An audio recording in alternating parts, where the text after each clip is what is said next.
Hi, my name is Kelsey Benton, or as my students know me, Senorita Benton, and I teach Spanish 4 at Discovery. What we'll be going over, Spanish 4 textbook, Spanish 4 curriculum, and how you can best help your student. So our Spanish 4 textbook is Temas. We do normally have hardcover copies for when you're in class, but currently we are using an online textbook since we're at home. This is technically the AP textbook, but because we are doing a fourth year kind of like pre-AP class for students to take before taking AP, we are using the AP textbook instead of just, going through all of the themes in every unit.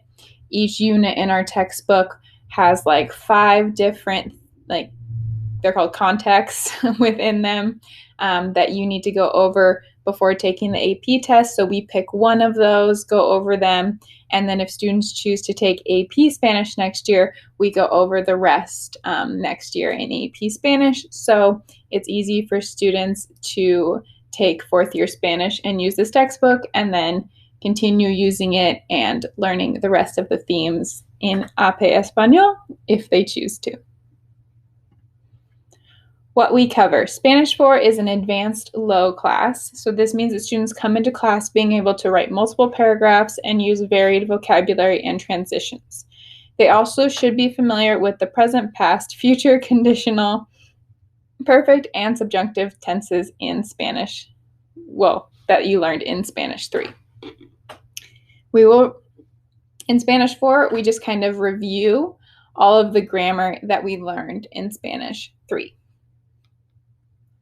Spanish 4 topics. So these are the themes or contexts from the textbook that we've chosen for Spanish 4.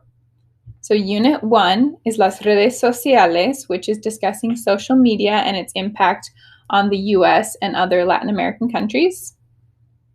Unit 2 is Los Fenómenos Naturales, which is discussing natural disasters in the Spanish-speaking world and here in the US.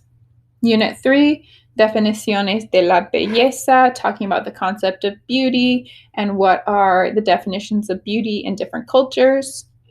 Unit 4, La Entrenamiento y la Diversión, talking about entertainment and what that looks like for TV and different forms of entertainment in different countries. Unit 5, La Población y la Demografía, so talking about population demographics and aging. Unit 6, La Autoestima, which is talking about self-esteem and poetry. So one of the most number one questions I get when teaching Spanish is how can I help my student practice or learn Spanish? And now that we are learning online and students are learning from home, this question is even more important. So my number one tip is practicing with your students. So helping them with their vocab by going through flashcards with them, whether that's physical ones or online ones. Quizlet.lat or Quizlet.com is a great resource if they want to make virtual ones. Just practicing their vocab with them. Now that they're at a higher level in Spanish 4, there's a lot more skits and different presentations that require a lot more practice, and they're much longer than the ones that they have to do in the lower levels. So just helping them with presentations and conversations and skits and anything like that, because presentation skills are the same in any language, is always helpful for students, even if you don't understand what they're saying.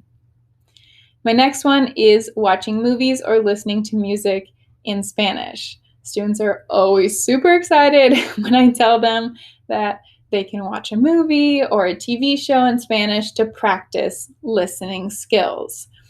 This is especially important in the upper levels because they can actually watch a lot of the TV shows and understand the majority of what is happening in those shows, and it really helps them get a higher level understanding. You can also have them listen to music in Spanish or podcasts if they're interested in podcasts. Just the more that they can listen to Spanish during the day, the more they'll start to be able to pick up on. Then last but not least is incorporating cultural events. So students, of course, are learning about different Spanish-speaking holidays and customs in class.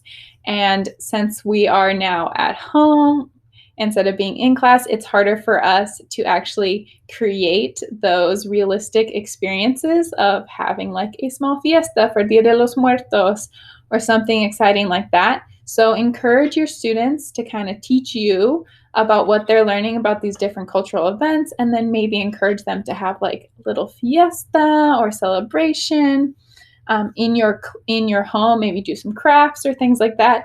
Just something to make the experience more realistic for them, since it's a lot harder for us to have those realistic experiences while doing school online. All right, that's all I have for Español 4.